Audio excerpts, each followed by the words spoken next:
Unidad 1. La evolución de la organización político-administrativa del Estado colombiano. La presente unidad tiene como objetivo identificar las diferentes organizaciones político-administrativas del territorio que hoy conocemos como Colombia a través de la historia, iniciando el recorrido por la época colonial hasta la Constitución de 1991, con el fin de que el participante reconozca la incidencia de la organización del territorio en las actividades políticas, sociales y económicas y administrativas desarrolladas en él. La pregunta orientadora es: ¿cuáles han sido las divisiones político-administrativas de Colombia en sus diferentes periodos históricos? Iniciemos por la época colonial. La Real Audiencia de Santa Fe se creó en 1549 en el Nuevo Reino de Granada, que luego se convertiría en el Virreinato de la Nueva Granada en 1717. La organización territorial era provincia, ciudad, villas y lugares, distinguiéndose los pueblos españoles de los pueblos indios. Época republicana. En el año 1810, los cabildos y juntas de notables de las ciudades de la Nueva Granada declaran su independencia de España.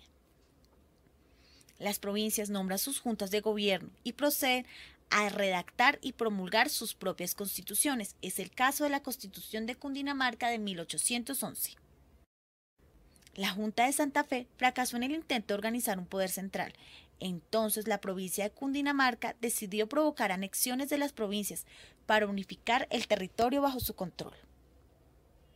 El proyecto unitarista de Cundinamarca y los celos localistas provocaron la guerra que se desarrolló durante los años 1811 y 1815, periodo denominado como la Patria Boba, donde aún sin una independencia consolidada, por la vía armada se enfrentan federalistas y centralistas, diferencia que continuará a través de todo el siglo XIX. Con la Constitución de 1821 se conforma la República de Colombia, o conocida como la Gran Colombia, de la que hacían parte los territorios del antiguo Virreinato de la Nueva Granada. La organización territorial estaba dividida en departamentos, provincias, cantones y distritos parroquiales. Esta constitución optó por un sistema presidencialista, teniendo una concepción centralista del Estado. Este proyecto fue liderado por Simón Bolívar. En 1832 se sancionó la Constitución, que continuó teniendo una concepción centralista del Estado y dio origen a la República de la Nueva Granada. La territorio en provincias, cantones, distritos parroquiales. Las provincias quedaron dotadas de gobernadores y cámaras provinciales. En 1858 se expidió la Constitución que llamó al país la Confederación Neogranadina, donde se reconocieron los estados de Antioquia, Bolívar, Boyacá, Cauca, Cundinamarca, Magdalena, Panamá y Santander. Apoyados por la Constitución, algunos estados se dividieron en departamentos, municipios y provincias. Estados Unidos de Colombia. Para la Constitución de 1863, la federación se componía de 9 estados soberanos que tenían legislación, administración, justicia y hasta ejércitos propios y gozaban de plena soberanía fiscal. República de Colombia. Para 1886 se aplica la tesis del presidente Rafael Núñez: centralización política, descentralización administrativa, constituyéndose la República de Colombia como una república unitaria. Los estados federados pasaron a denominarse departamentos con sus mismos límites. Es así que las autoridades departamentales y municipales serán nombradas por el mismo presidente. Reformas al régimen constitucional en cuanto a la organización político-administrativa en Colombia en el siglo XX. Es importante tener en cuenta que en estos años rigió la Constitución de 1886. La reforma constitucional de 1910 institucionalizó el departamento como entidad territorial de mayor importancia. La reforma constitucional de 1936 desapareció la provincia como entidad territorial y creó las intendencias y comisarías. La reforma constitucional de 1945 clasificó a los municipios de acuerdo a su capacidad económica y recursos fiscales. Bogotá es declarado como distrito especial y se le otorga al legislador la potestad para anexar municipios circunvecinos al territorio de Bogotá. Fue el caso de Bosa, Engativá, Fontibón, Suba, Usme y Usaquén, que ahora hacen parte del distrito capital. La reforma constitucional de 1968 impuso mayores condiciones para la creación de los departamentos, fortaleció la autonomía departamental, tan así que los departamentos adquieren tutela administrativa sobre los municipios. Propone la creación de áreas metropolitanas, asociaciones de municipios, clasificó y categorizó los municipios y creó las juntas administradoras locales.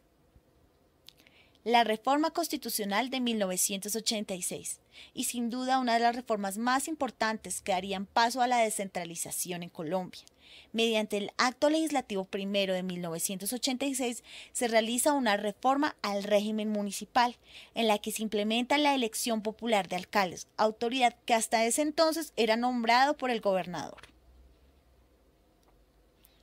Ahora la Constitución de 1991. La Constitución del 91 promulgó un Estado unitario y territorialmente descentralizado, con autonomía de las territoriales.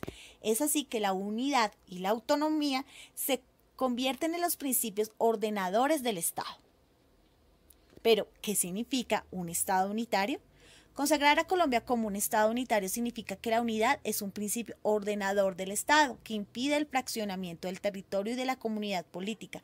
Por lo tanto, existe una única constitución y una única soberanía que recae sobre el pueblo. El Estado unitario colombiano tiene como principios la prevalencia del interés general, la descentralización y la autonomía de las entidades territoriales. Pero, ¿cuáles son las entidades territoriales en Colombia? Según el artículo 286 de la Constitución, son entidades territoriales los departamentos, los distritos, los municipios y los territorios indígenas. Pero la ley podrá darles el carácter de entidades territoriales a las regiones y provincias, siempre y cuando se constituyan en los términos de la Constitución y la ley.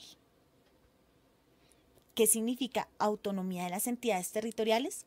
Con base en el artículo 287, las entidades territoriales tienen autonomía para la gestión de sus propios intereses y son titulares de determinados derechos. Sin embargo, la autonomía territorial está limitada por la Constitución y la ley. Se tiene autonomía política, autonomía administrativa y fiscal. ¿Qué implica la descentralización? La descentralización es la distribución de competencias entre la nación y las entidades territoriales y demás esquemas asociativos.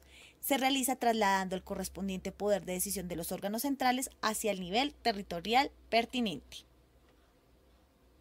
Gracias por tu atención. No olvides dar el foro y el cuestionario de la unidad 1.